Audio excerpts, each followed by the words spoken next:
A quick introduction on me. I did not introduce myself in the morning, but for some of you who don't know, I am a product manager with Endurance and Resellerclub in specific. Me and my team basically work on the platform and integrating new products into our system. And so the topic that I want to talk to you guys about today is design thinking. So quick show of hands, right? How many of you guys have heard of this term before? Has anybody heard of this term before? Okay, there's a few people there. Okay, good. So this is going to be a good learning session then. So design thinking has been a buzzword of late. There's many businesses that are adopting it. In fact, it started off with more online businesses using it, more startups using it. But what's happened that it's become so powerful that a lot of offline businesses have started using it. So I think it's a very apt topic for the kind of business that we are in and for the kind of work that we do.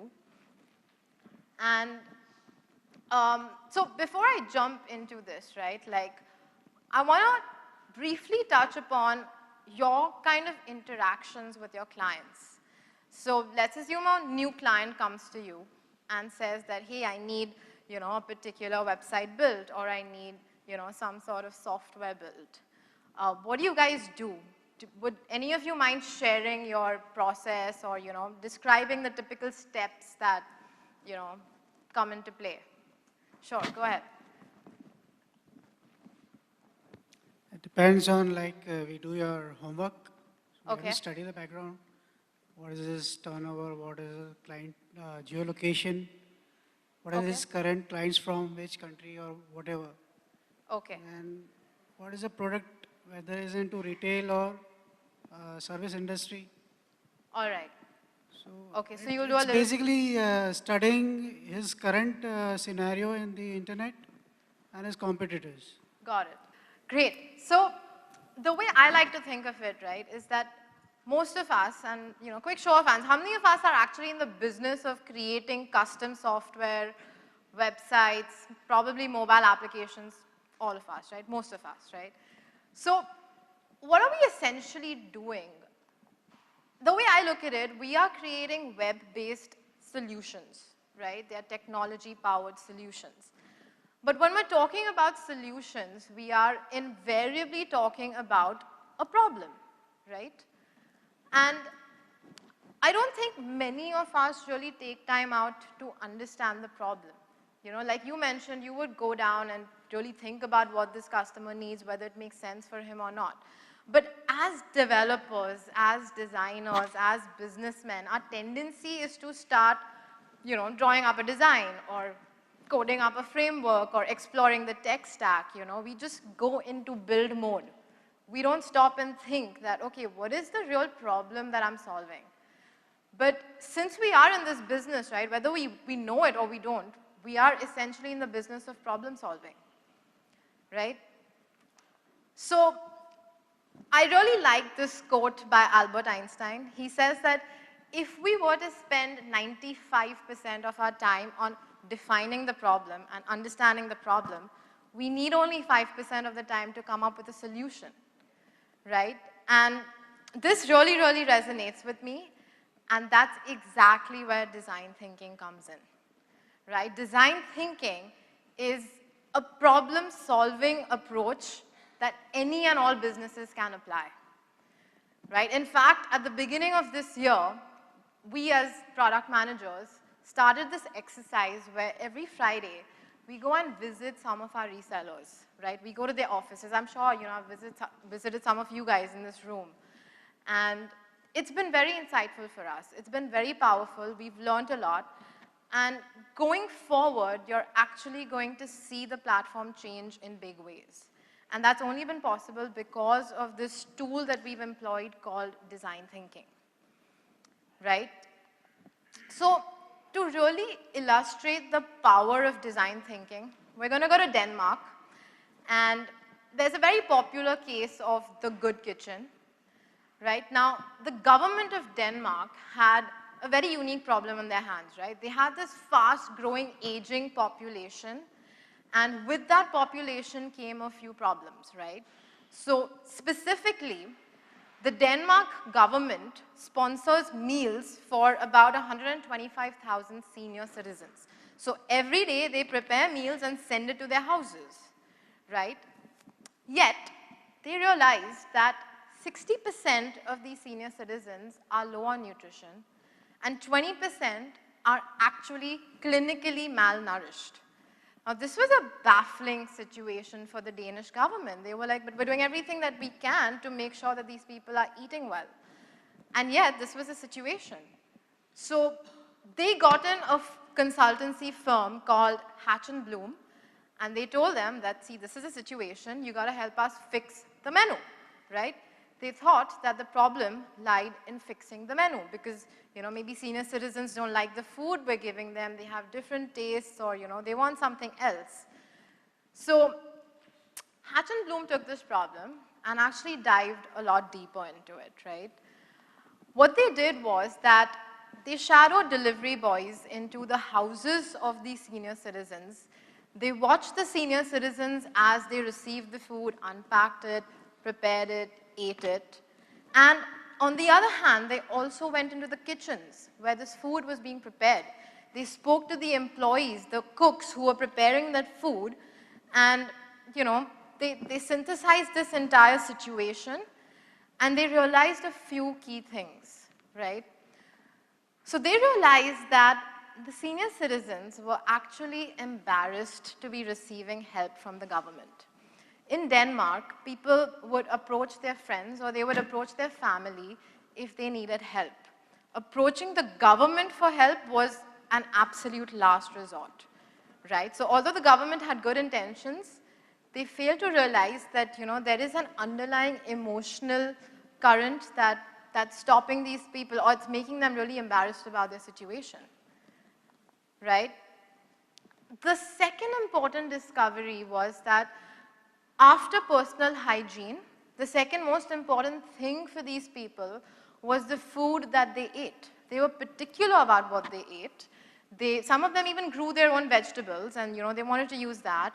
They liked seasonal fruits and vegetables, but they didn't have any control on the menu. They didn't have any control on their choices of food, right? So that was painful for them. And the third was their situation of eating alone, being disconnected, not getting that seasonal food taste. So what they realized is that the lesser they enjoyed the situation, the smaller their appetites. And that's why they were not eating well enough, right? On the other hand, the employees who were making this food, they were very demotivated because making meals in a government kitchen in Denmark is touted as a very low status job, right? So these workers were demotivated. They were bored of creating the same meals day in and day out. And in general, both these sides were very disconnected and demotivated in general, right? So what did Hatton Bloom do? They started with actually shifting mental models, right? They wanted to give a fresh perspective to this entire situation. And they said that, okay, they got everybody together, right? They got all the key stakeholders, the municipality, the senior citizens, the cooks, and they got everybody to sit down together and said that, you know what, let's think about this as a restaurant. What if this food service was a restaurant and not a government-sponsored service? And this actually triggered a very creative rush. People started thinking of it differently. They started approaching it differently. So a kitchen became a restaurant, right? And that's when the cooks started thinking of themselves as chefs. And they started taking more pride in being chefs. There is a better status attached to chefs rather than cooks. And this also made them think about, okay, if we are the chefs and we're creating all this food, then who are the waiters, you know? And the vehicles were obviously the waiters. And this also made people think deep about the condition of these vehicles, the cooling systems. You know, they went ahead and changed a lot of that and, you know, spruced it up. And lastly, they started describing their menu a lot better. So instead of boring names with, potatoes and sauce, which would not entice anybody to eat this food, they started thinking of it as a menu in a restaurant. When you go to a restaurant and read a menu, you feel like ordering the food because it's described so well, it's presented so well with pictures and, photography. So this is the result of this entire exercise, right? It came out to be a completely new service with different packaging, different, fresher ingredients. And the most important thing was that there was a two-way feedback mechanism. So through postcards, right, the senior citizens would convey what they felt about the food, and the chefs, the cooks in these kitchens would receive this feedback, and they would, speak to each other. So what landed up happening is that a senior citizen on any given day knew who was preparing their meal in this kitchen, and the people who are preparing these meals were also more satisfied because, someone's appreciating their food. They know the kind of impact their food is having on these senior citizens, making their day a little better. So this connection kind of quelled their feelings of isolation and loneliness and demotivation in general. And this came to be known as the good kitchen, right? In numbers, right, this saw a 500% increase in meal orders only in the first week. And that's where, there came about better nutrition, and, they solved the problem of senior citizens not eating well enough and not being nourished well enough, right? And this is an emotional side of it where, the chef says that if you have professional pride, you'll also cook good food, and good food actually comes from the heart. So the Danish government thought that the initial solution was fixing the menu, but what actually turned out to be the solution was something totally different, right? There were happier senior citizens with better nutrition, motivated employees who took pride in their work. Now, this is the power of design thinking. Design thinking, simply put, is a human-centered approach to problem solving. A client can come to you today and give you a mandate that I need a web application built, or I need a website built. But as designers or as developers, right, we are building solutions for human beings. And there is merit in actually understanding this human being before you build a solution for him, right? So design thinking, while it is a problem-solving approach, oftentimes, because of the insights you get from this process, you also stumble upon small innovations, right? Now, I was talking about how companies in the offline world have also adopted this methodology, right? Pepsi has been one of the biggest proponents of design thinking. We all know Indra Nooyi. She's actually changed the very structure and fabric of her company. I think sometime last year, they brought in a designer. Never happened for Pepsi, right? The only designers they had on their team were the ones who were designing their labels and their packaging. But that's not design thinking, really, right? So she got in a designer. They had a whole team. She told all her top managerial personnel that you got to adopt design thinking. She gave them 6 months to actually switch their leadership methods. And if they didn't, she actually asked them to leave. That's how stringent she was about adopting design thinking. And there's a great podcast. There's an interview that the Harvard Business School is having with her on this particular topic. And I like this snippet especially, which I'm going to play for you guys. We are working on design of products for women right now, okay? In the past, in snacks, we just say, hey, Doritos, we'd put it in a pink Susan G. Komen bag and say that's for women, okay? That's okay. Women interact with products that are for Susan G. Komen. But men, when the bag is depleted, you pour the snack into your mouth. Typical guy does that. Women don't do that. Women worry a lot about how much stain you have from the product because you can't rub it on a chair, which a lot of guys do. So in China, what they've got is they have a stacked chip that's on a tray. It's in the drawer. So when women want to eat it, they open the drawer and they pull the little tray out of the container. And when you eat it, it doesn't give louder crunch because women don't like other people to know they're crunching away. And it's very delicate, okay? Because it's on a tray, when you finish with it, you push it back in and it's done. It's put away very neatly. About changing the design of a particular product called Doritos. And the insight she's sharing is that men eat this product differently, women eat it differently. But we don't think about these different user behaviors in our daily work, right? And that's what I want to do today. I want to spend some time on, yeah, we already touched upon this. So we're not just building technology, right? We're building solutions for human beings. So we're going to, spend some time on actually learning how to do this. You don't need to be a creative genius to do these things. There is a process, a practice that you can imbibe and apply it to your daily work. There are many forms in which design thinking is taught, but how I like Stanford's methodology the best. In fact, in some sense, they are the ones who actually pioneered design thinking as a formal, teachable science or methodology. David Kelly and Tim Brown were the two people who actually coined this term, and David Kelly actually went on to formalize this as a course at Stanford, right? And this is the process that Stanford teaches, okay?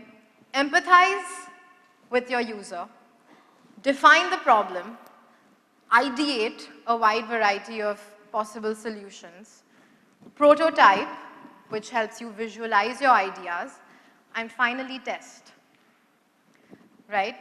So we're going to go through each step one by one and really understand it. Empathize, right? Now, empathizing is the center point of design thinking, right? Any solution, as long as you're building it for a human being, you need to empathize with that user, right? So empathizing actually helps you fully understand these people, their functional as well as their emotional needs when they're interacting with products. What is really meaningful to them, right? So the best solutions actually come from the best insights of human behavior. If you look at a lot of products that we use day in and day out, they are actually delightful because they have tapped into a very useful human behavior insight. And that's what makes them effective products, right? So that's the first step, empathize. How do you do empathy, right? Very simple. You observe the user in the context or in the environment in which he's functioning and actually, doing a particular task that you're interested in. You can speak to them about it. Interviewing is, well, not the best word, but I would rather call it engaging. You really get deep into who this person is, what are his values. Sometimes people don't even articulate what they really think and feel, It's more from watching them do what they do that you really understand and get insights. Sometimes people say something and actually do something else, So as a design thinker, it is key that you gain insights, right? You don't just listen to what your user is saying, but actually observe them do something, experience their life and, spend a day in their shoes to really understand who they are. And in fact, Stanford did this, right? They launched this Shadow a Student challenge across the United States, and about 1,200 to 1,500 teachers actually participated. The goal was to understand how to make their education systems better. So the teachers spent an entire day with their students just shadowing them, watching them go from class to class, eating lunch in the cafeteria, the whole experience. And that's how, they fully believe in the power of doing this, right? Now, once you've empathized, you've obviously gained a lot of information, you have different insights, and, you have various thoughts of your own and your own observations. So the step of defining is useful. It's very useful because you're creating a user-centered statement of the problem, right?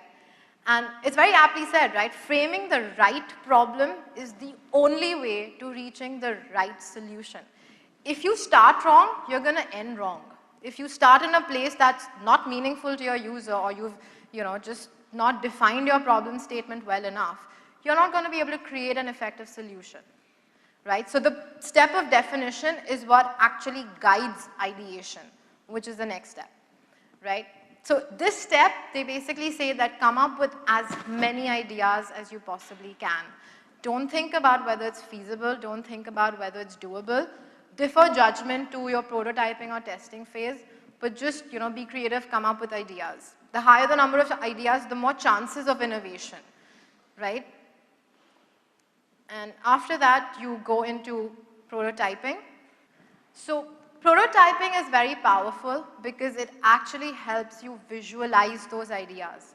It is much better to show your client a visual version of the solution rather than describe it to them. We do this every day, right? We create wireframes, we show our customers how we envision their website to be or how their mobile app will flow. So visualization is very powerful. The other useful thing about prototyping is that you get to iterate a lot and you can fail fast and you can fail cheap. You haven't invested development resources behind building a solution, but you've tested multiple ideas just through probably sketching or wireframing or prototyping, right? So it's a great tool to visualize and articulate and as well as learn as well. And the last one is actually testing, right? So taking a final idea out there to your customer, watching them use it, understanding. So this is another opportunity to gain empathy, right? Understand how your customer is interacting with your screens and draw your own insights, go back and refine the solution even more. And I promise you, at the end of this process, you will have a way more meaningful product than you would otherwise. Is this making sense? It's clear? Okay, so we've been sitting here and listening to talks all day long. What I want to do is, actually do this together. Let's take a design challenge and let's go through each of these steps together so that we can actually understand how to apply this, right? Like one of my goals would be that once you walk out of this venue and you get back to your work, that the next client that calls you or the next project that you start working on, actually apply some of this, right? If not all of it, but at least inculcate the mindset of design thinking. Yeah, so are you guys up for a design challenge? Yes? Awesome. So what we're going to do is, so this is a design challenge that I've put up, right? I want all of you guys to take a couple of minutes and think about the last time you tried to learn something. It could be online. Maybe you just Googled some article, about a topic that you wanted to know more about. Or, you actually took a formal course, or you attended an online university, or whatever. It could be anything. But take a couple of minutes and think about how that went, what happened, how did you feel, just synthesize those thoughts in your head for a second. Take down notes if you have to and, just think a little deeper about this experience. Now is we're going to pair up, okay? So find a partner, maybe someone just sitting around you, and we're going to do this exercise in pairs. Okay, so do you guys want to just turn around and pair up, find a partner. Okay, and we're distributing worksheets, which we're going to work on together. Okay, so I know you guys have looked through all the worksheets, but for those of you who haven't, just, hold your horses. We'll go through this step by step and, do this together in a structured form. Okay, so we're going to go through each of these steps. Your worksheets are actually structured in this format with a little bit extra. So we've already done this, right? Everybody has their notes on the last experience they had of learning something. Right? Now, the first thing we're going to do is, I'm going to call the partner in front A and the partner at the back B. Or, between yourselves, just decide who is A and B. Okay?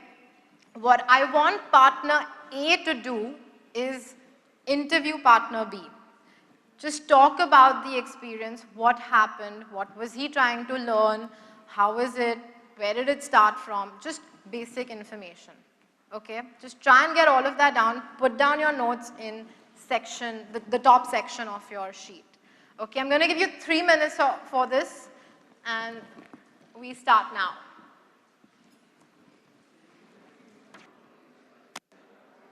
Okay, guys, time's up. Okay, what I want you guys to do now is switch, right? So, partner B, now interview partner A. All right, the same thing, basic questions, just get to know their experience. Start now. Okay, guys, time up. So, if at this point in time you think that I'm rudely interrupting you, that's a very good sign, which means you're onto something. Right? So I'm going to give you one more opportunity. What I want partner A to do now is dig deeper. In your initial interview, you probably heard something interesting or something that really stood out. Ask why, right? Why did partner B do something like that? Or why did partner B not do something?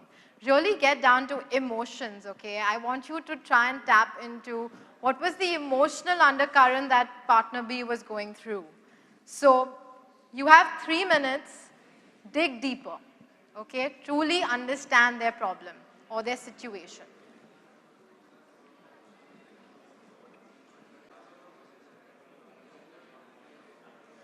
Okay, guys, switch partners now. Okay, B, dig deeper into A's experience. All right, time up. I'm hoping by now you'll have a decent sense of each other's learning experiences. Yes? You'll have some idea, some problem that you have identified, you know, something that can be made better in this aspect. Okay, great. I see a lot of people nodding. Now, what I want you all to do, you all have just been talking to each other, getting a lot of information, understanding the emotional, you know, undercurrents to this whole situation. So just take a couple of minutes and synthesize your learnings, right? Insights that stood out for you, note them down, okay? Or any other observations, or what is this person, what is the need, right? What is this person trying to do, right? Just take a couple of minutes and put down your thoughts, okay? So start, 2 minutes. Okay, time's up. Everybody stop writing what you're writing. And listen carefully about the next step, okay?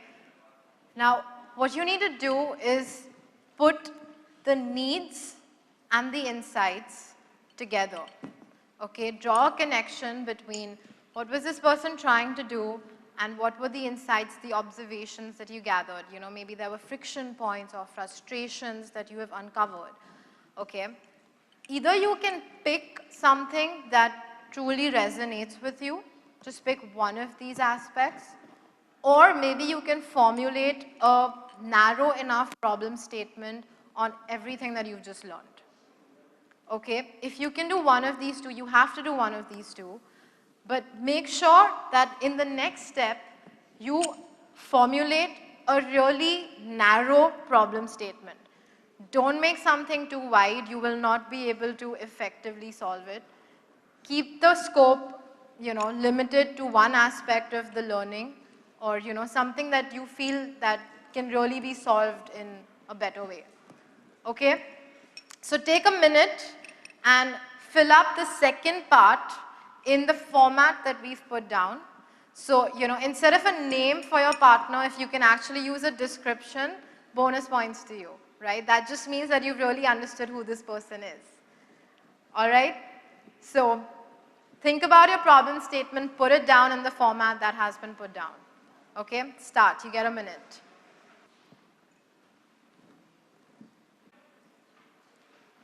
Okay, time's up. I hope all of y'all have some form of a problem that y'all want to solve. Yes? Great. So, in the next step, I want y'all to take 5 minutes and put down the widest range of ideas that you can come up with, okay? Don't judge your ideas. Don't think about whether they're feasible or doable or, you know, whether your partner will like it or not like it. Forget about those aspects for now. Just be creative, be radical, be visual, okay? Actually sketch. None of us are good artists. Maybe some of us are, but you don't need to be a great artist, okay? Just do flowcharts or storyboards or stick figures. As long as you can articulate your idea, that should be good enough, okay? Go beyond alphabets and numbers. Sketch. Start. You have 5 minutes. So, partner A, have you learned anything of your ideas? Yes? Hopefully at this stage you've probably discarded some and you know you have better, more positive feedback on the others, possibly. So, partner B, it's your turn now. Run your ideas past partner A, show him what you're thinking, check if it works for him. Okay? So, partner B, you have 2 minutes.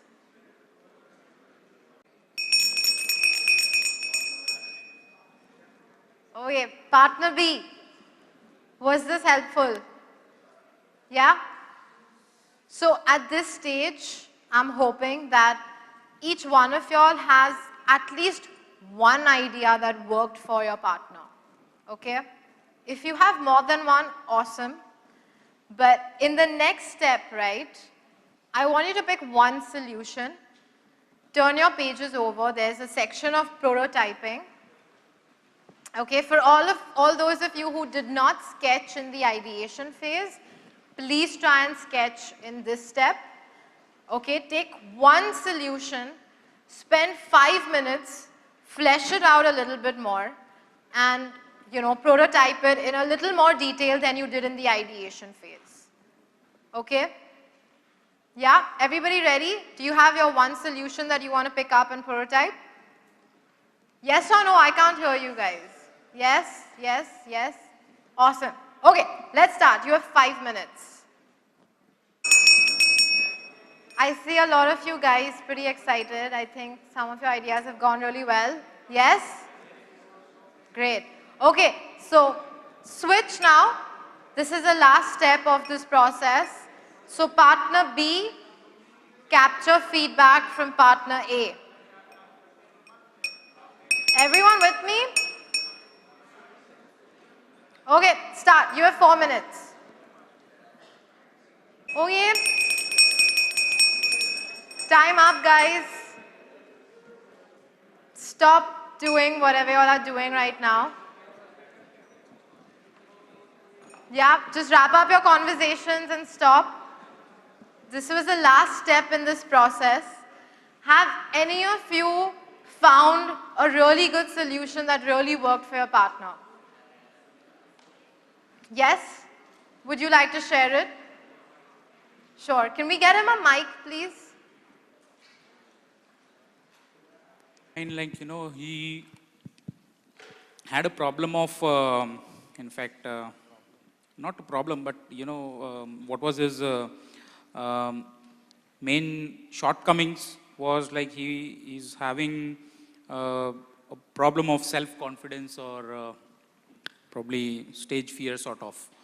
So awesome. The solution that I have built for him, like, you know, he has to take small baby steps and probably